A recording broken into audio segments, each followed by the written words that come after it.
Skini kankaliko manyi ka fading. Kaya naoneka na butuka ndi weak. Nainja getting a better. Ano sagala muntu yena kundabirira kubanga nagana abantu kudwalira. Naye wano ne bwoba tolina mujjanjabi.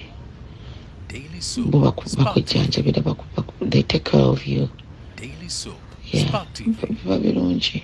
Tekikwetagisa kuba na mujjanjabi bwate wakwebaka. Eddwaliro munnange sijja kulyogera kubanga nga bw'omanyi abantu baffe mulimu abalungi mulimu ababi. Adde buno ng'egye bwatandikamu. Natandikanga ena omukolo gwe naliko nga nnyimba olulimi ne lwesiba ate olulimi bwe lwesiba naye abantu tebakitegeera naye newunzika bwewunzisi bwe nti naye nga nkutte microphone nga ninga ayimba kakati bwe nadda mu mmotoka namaneja yange najja nankwatako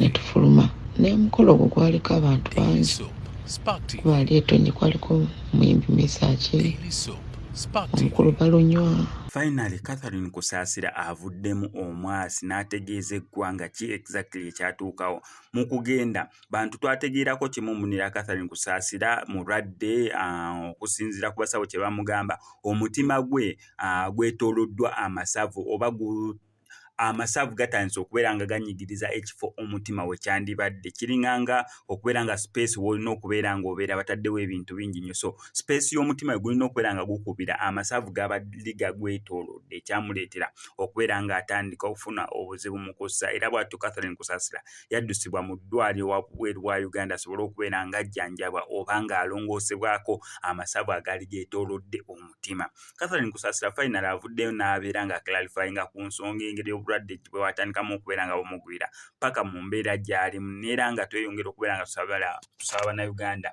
mweyongere okubeera nga musabira Catherine Kusasira byonna bye bino naye nga sinabeera nga mikuteako kankusaba mbisubscribinge tujja kukola mu misinga updates naddala nga zino. Kwaliko abantu bangi bangi abayimbi abaali kuba balabadde New Eagles nemmala negenda netutula mu mmotoka nenyumiza bannange ekibaddewo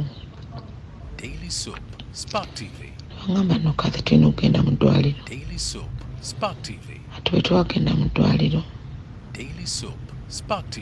nendaba dokita ali mulago akulira Heart Institute naŋŋamba omutima ku mutima gwo kuliko tube eratambuza bulungi musaayi then wetaaga kulongoosa manyi nze ntambula n'obulwadde bwange naye nga sibe tebunneebasa wansi nemmera bwatandika okumera zi painkillers bwezitya oluusi nga mba nzisa kumukumu ntandika okutambula ku painkillers naye nze nga bw'omanyi nti bankebera nga sina birwadde by'amaanyi bino siinaamu sukaali siinaamu siriimu sirinaamu kansa siina kirwadde kirala kyonna kyenina eŋŋamba nze mba ntambula butambuzi nga bw'obimanyi byange kubanga ndi mukazi mupambanyi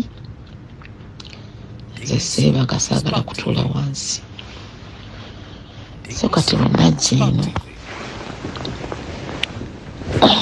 nalise kulaba baana tabani wange sajja nti nzise kunzijanjaba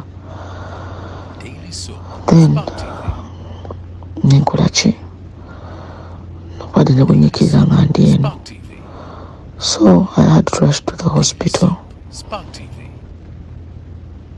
okulaba nga nfuna obujjanjabi sembeera bwete bwe yali operation yali ya 3 hours teyali y'amaanyi nnyo nti kulwawo nente kati I'm getting better Chabil jo nyine mikwano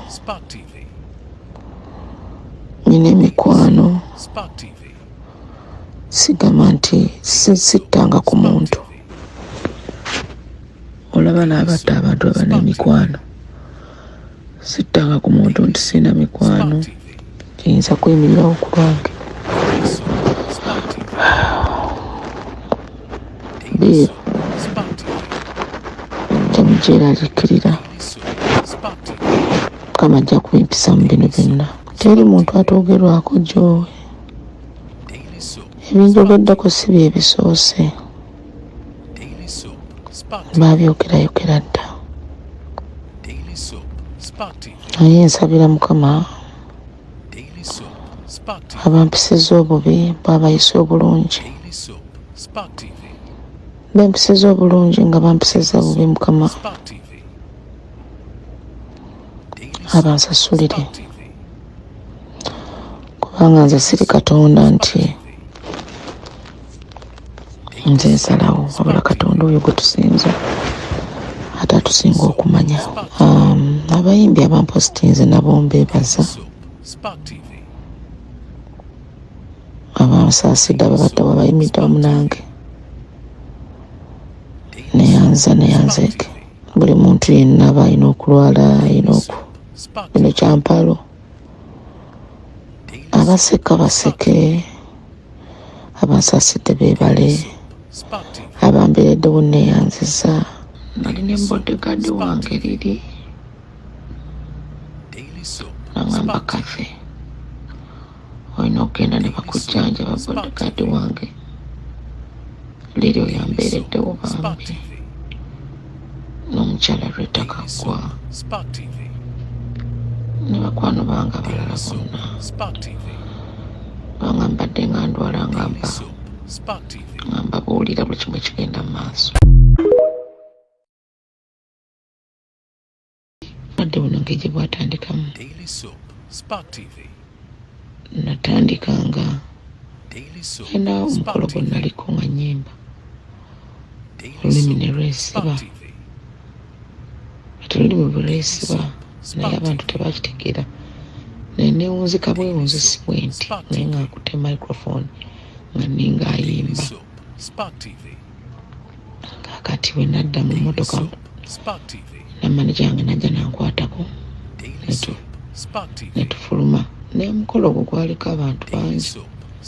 Gwali etonyi kwaliko muyimbi Mesaki, omukulu Balunywa. Kwaliko abantu bangi abayimbi abaaliko balabadda New Eagles.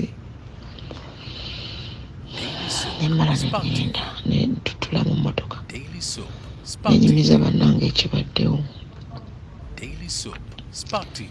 Bangamba no Kathy tulina okugenda mu ddwaliro. Ate bwe twagenda mu ddwaliro ndaba dokita ali Mulago akulira Heart Institute. Naŋŋamba ku mutima gwo kuliko tube era tambuza bulungi musaayi. Then wetaaga kulongoosa. Manyi nze ntambula n'obulwadde bwange naye nga sibe tebunneebasa wansi. Nemmera watandika okumera zi painkillers bwe zityo oluusi nga mba nzisa kumukumu. Ntandika okutambula ku painkillers naye nze nga bw'omanyi nti bankebera nga sina birwadde by'amaanyi bino. Siinaamu sukaali, siinaamu siriimu, sirinaamu kansa, siina kirwadde kirala kyonna kyenina. Engamba nze mba ntambula butambuzi nga bw'obimanyi byange kubanga ndi mukazi mupambanyi. Nze seebanga saagala kutuula wansi. So kati bwe najja eno nali nzise kulaba baana tabani wange sajja nti nzise kunzijanjaba. Then nenkola ki nobwadde ne bunyikiriza nga ndi eno. So I had to rush to the hospital okulaba nga nfuna obujjanjabi.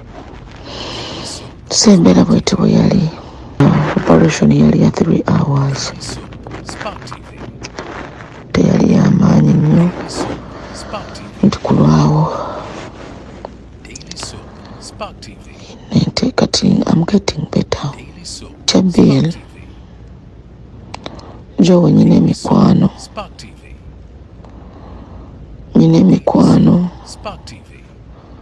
sigamba nti sittanga ku muntu.